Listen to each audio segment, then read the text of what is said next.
Tu veux voir le diable fuir, sans lever le petit doigt? Alors écoute bien ce message jusqu'à la fin. Ce que tu vas entendre aujourd'hui peut changer l'atmosphère spirituelle de ta maison, de ta vie, de ton cœur. Ces mots ont fait trembler l'enfer bien avant ta naissance. Abonne-toi maintenant, car ici, tu ne reçois pas de simples paroles, mais des armes spirituelles qui terrassent les ténèbres. Premier mot, Jésus. Il n'y a pas de nom plus puissant que celui de Jésus. Ce n'est pas un simple mot. C'est un feu, une épée, une tempête contre les forces du mal. Philippiens 2, verset 10 le dit. Afin qu'au nom de Jésus, tout genou fléchisse dans les cieux, sur la terre et sous la terre. Satan ne peut pas rester là où ce nom est proclamé avec foi. Quand tu dis Jésus, les chaînes invisibles se brisent. Les démons hurlent et fuient. Ce nom n'est pas une formule magique, c'est la clé de l'autorité divine. C'est par lui que tout a été vaincu à la croix. Quand tu te sens attaqué, oppressé, quand la nuit devient lourde et l'angoisse étouffante, dis Jésus, pas comme un murmure désespéré, mais comme un cri de victoire. Tu ne combats pas seul. Le roi des rois est à tes côtés. Et Satan, lui, se souvient très bien de ce nom. Car c'est ce nom qui l'a humilié à jamais. Ne banalise jamais ce nom. Ne le répète pas comme un réflexe religieux. Dis-le avec foi, avec conscience, avec feu. C'est le nom que l'enfer redoute le plus. Tu ne peux pas porter Jésus dans ton cœur et marcher dans la peur. Dis-le encore, Jésus, et regarde le ciel s'ouvrir au-dessus de toi. Deuxième mot, le sang. Le sang de Jésus n'est pas un symbole. C'est une arme, une couverture, un témoignage éternel que tu as été racheté. Apocalypse 12, verset 11 dit. Ils l'ont vaincu à cause du sang de l'agneau et à cause de la parole de leur témoignage. Le diable ne peut pas franchir le sang. Il a horreur de ce rappel de sa défaite. Quand tu dis « Je suis couvert par le sang de Jésus », tu déclares une protection céleste qui désarme les plans de l'ennemi. C'est par ce sang que tu es pardonné, purifié, justifié. C'est par ce sang que les malédictions sont brisées et les péchés effacés. Quand tu pries pour ta maison, dis-le. Je couvre ma maison par le sang de Jésus. Quand l'ennemi rôde autour de ta vie, proclame-le. Le sang de Jésus me protège. Ce n'est pas une formule. C'est une vérité spirituelle redoutable. Les démons savent ce que ce sang signifie. La croix, leur défaite, leur fin.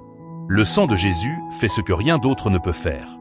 Il te rend intouchable aux yeux de Dieu et redoutable aux yeux du diable. N'attends pas les grandes prières. Apprends à le proclamer au quotidien.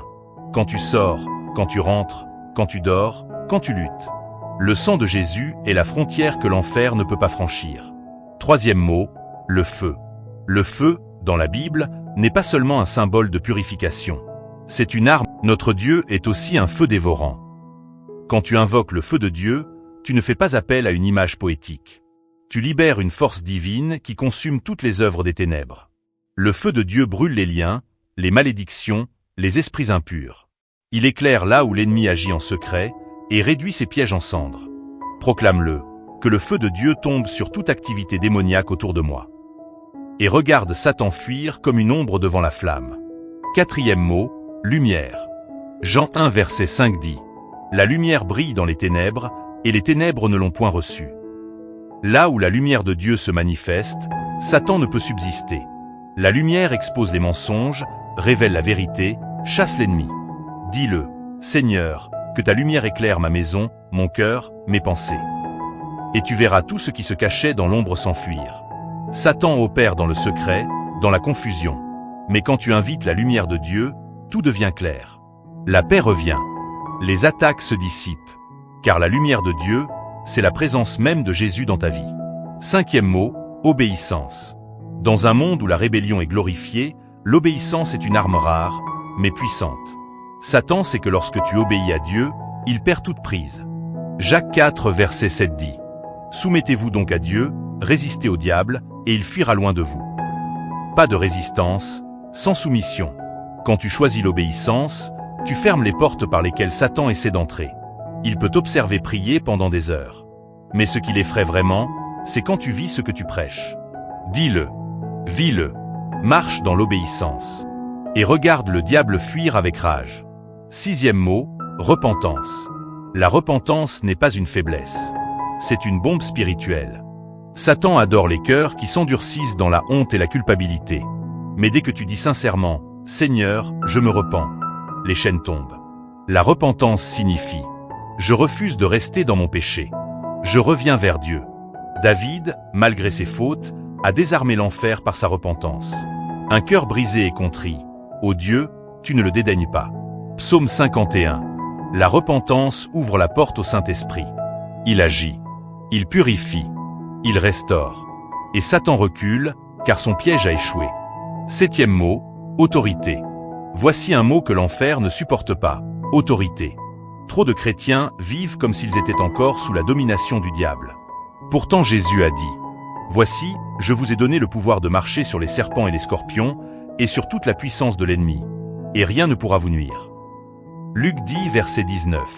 Quand tu réalises que tu as reçu l'autorité en Christ, quand tu le déclares, Satan perd le droit d'envahir ton territoire. Tu ne parles plus comme une victime.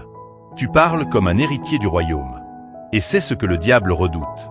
Un chrétien qui se lève et qui parle avec autorité. Ce pouvoir ne vient pas de toi, mais de ta position en Christ. Quand tu proclames ce mot, tu rappelles à l'enfer que le ciel te soutient. Ce que tu viens d'entendre n'est pas une simple leçon spirituelle. C'est une révélation. Beaucoup de chrétiens l'ignorent. Tu n'as pas seulement appris des mots puissants. Tu viens de recevoir des clés. Des clés capables de bouleverser ta vie spirituelle. Chaque mot que tu déclares avec foi devient une épée dans le monde invisible. Ce n'est pas le volume de ta voix qui fait trembler l'enfer. C'est la vérité que tu proclames avec ton cœur. Le diable ne craint pas un chrétien émotif. Il craint un chrétien enraciné dans la vérité. Quand tu dis obéissance, tu détruis sa stratégie de rébellion. Quand tu dis repentance, tu fermes ses portes de condamnation. Et quand tu proclames autorité, tu lui rappelles que le sang de Jésus t'a donné le pouvoir de marcher sur lui. Mais attention, ces mots ne sont pas des formules magiques. Ce sont des engagements, des choix quotidiens. Plus tu les vis, plus leur puissance se manifeste. Ta bouche est une arme, mais elle est encore plus redoutable quand ta vie parle aussi fort que tes paroles. Ne garde pas cette vérité pour toi. Partagez-la.